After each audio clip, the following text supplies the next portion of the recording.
Salut tout le monde. Alors nous voilà pour cette deuxième vidéo.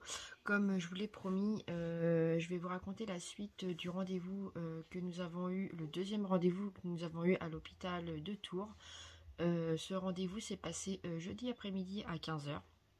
Donc je vous avais promis une deuxième partie et là voilà, je la fais aujourd'hui. On est dimanche 11 juillet, oui c'est ça. Et je viens vous annoncer tout ce qui s'est passé. Donc en premier temps, j'étais au rendez-vous très stressée, j'étais pas super confiante, j'avais un peu peur qu'on me recale par rapport à mon problème thyroïdien. Donc j'étais pas du tout sereine et le rendez-vous s'est super bien passé. Il a duré à peu près une vingtaine de minutes où on a repris point par point tous les éléments de notre dossier, nos examens, le dernier examen que monsieur a effectué au sein de leur laboratoire. Et il en a été conclu qu'une FIV devait être faite à ce niveau-là. Et à la suite de ça, il nous a proposé d'avancer notre FIV qui était au départ prévue en septembre. Donc on ne savait pas si c'était début ou fin septembre, mais en parlant avec lui, c'était fin septembre.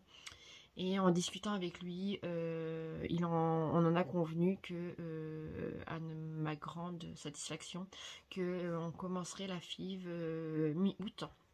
Donc à partir de là, tout s'est enchaîné pour nous. Il a fallu qu'on reprenne des rendez-vous avec le bactériologiste. Malheureusement, je ne suis pas vaccinée encore contre le Covid et il faut que je me fasse vacciner en urgence. Il faut que j'ai eu mes 2 doses avant de pouvoir commencer mes stimulations ovariennes. Donc j'ai réussi à trouver des créneaux pour me faire vacciner le plus rapidement possible, ainsi que monsieur. Et on a convenu toutes ces dates. Donc pour vous la faire court, parce que j'ai mon ordonnance juste ici, que je vous mettrai juste après la vidéo en photo. Donc faut que je voie le bactériologiste entre la semaine 30, 31, voire 32. Nous, on le voit le 6 août. Donc on retourne à l'hôpital le 6 août faire un prélèvement pour moi et encore un examen pour monsieur. Et à la suite de ça, j'aurai mes ordonnances pour mes échographies, mes ponctions, je vais pas y arriver, mes piqûres, je voulais dire, excusez-moi.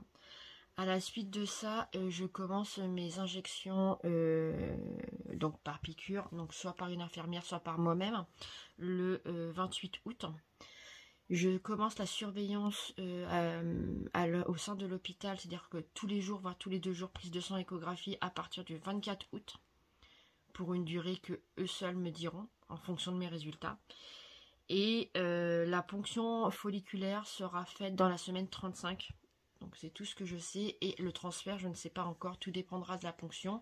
Je sais que ma ponction, je l'aurai en ponction en anesthésie locale.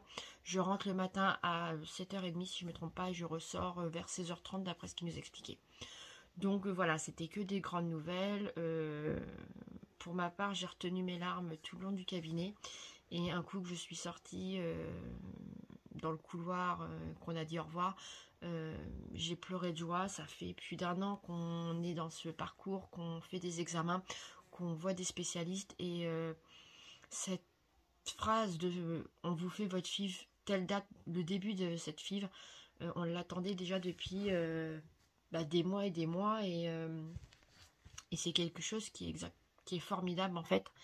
Et j'ai pleuré de joie toute la journée. Pour être franc, j'ai pleuré de joie toute la journée.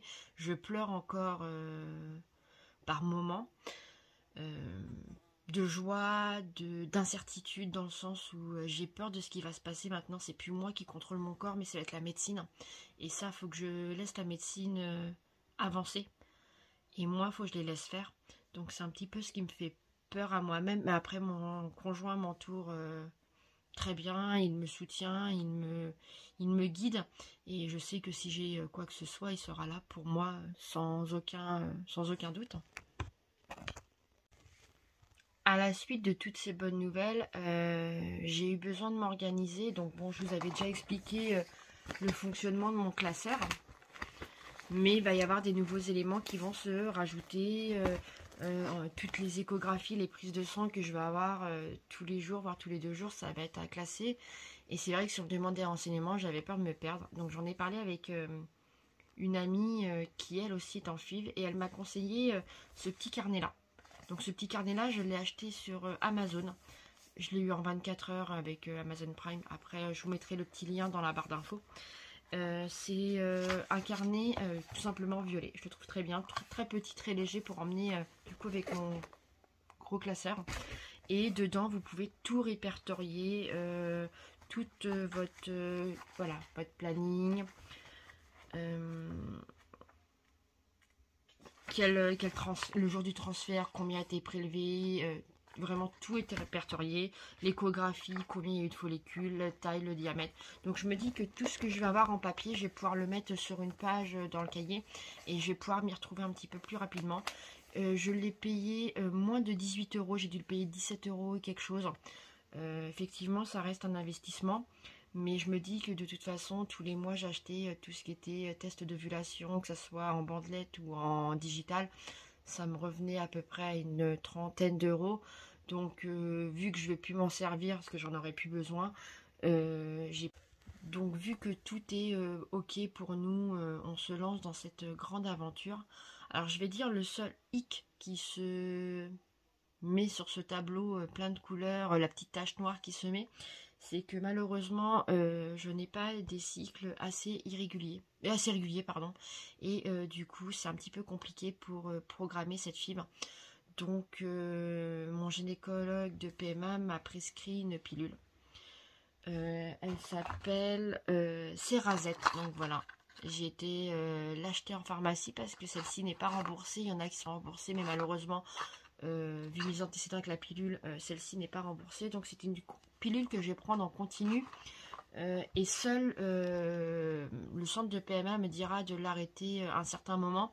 Donc d'après ce qu'on a compris, je l'arrêterai 3-4 jours avant de commencer mes piqûres ovariennes. Donc je présume que je vais l'arrêter vers le 14-15 août. Donc voilà, il m'a prescrit aussi de l'acide folique parce que j'en avais plus, et il m'en a represcrit, donc voilà. Et cette pilule est à prendre au premier jour de mes règles. Évidemment, je viens de la commencer aujourd'hui, mais ça, je vous ferai une autre vidéo un petit peu plus tard de mon cycle qui va se dérouler anormalement du coup. Parce que je pensais encore avoir un cycle naturel avant de commencer la FIV. Et malheureusement, mon cycle naturel s'est fini ce matin, puisque voilà, malheureusement, ça n'a pas fonctionné ce mois-ci. Donc là, je suis contente, je vais attaquer la FIV, et le fait de plus rien contrôler et laisser à la médecine, et c'est ce qui fait peur. Mais ça va aller, c'est juste un mauvais moment à passer, et ça, tout va bien aller. Je suis bien entourée par mes amis, par ma famille, donc je reste confiante, et surtout je suis confiante sur la FIV, et j'ai confiance au médecin qui nous suit.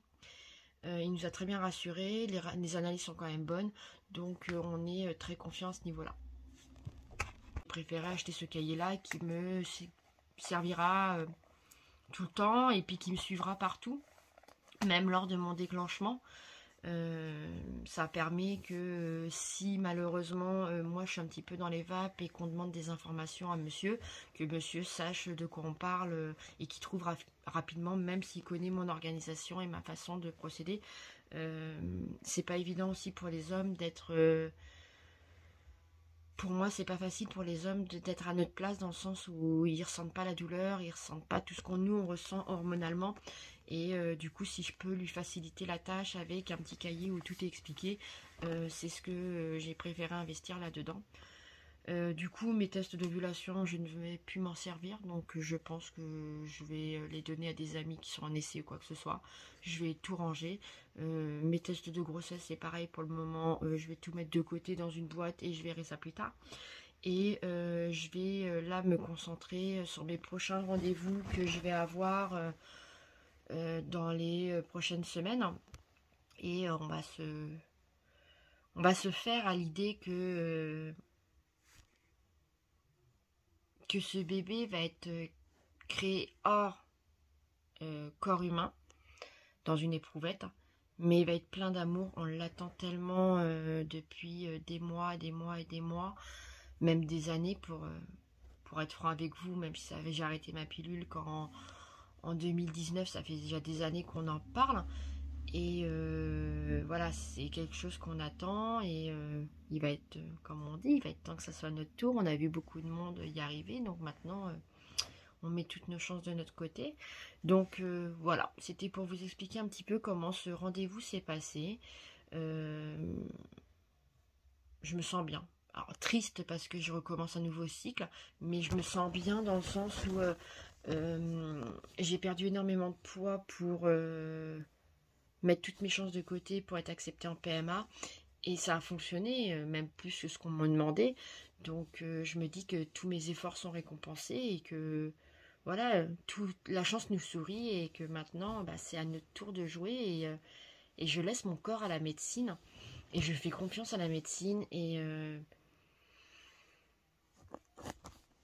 advienne que pourra. Voilà, tout simplement, je crois que c'est le mot qui va décrire ce qui va se passer. Et en tout cas, je vais vous faire des vidéos un petit peu tous les jours, qu'à la fin, je vous ferai un montage de mon parcours qui va se passer dans les semaines qui vont arriver. Et je vous ferai des petites vidéos de mon ressenti, un peu comme un journal de bord. Et comme ça, je vous partagerai avec vous. Voilà. Sur ce, je vais vous faire de gros bisous. Je vous dis à très bientôt dans ma prochaine vidéo. Bye bye.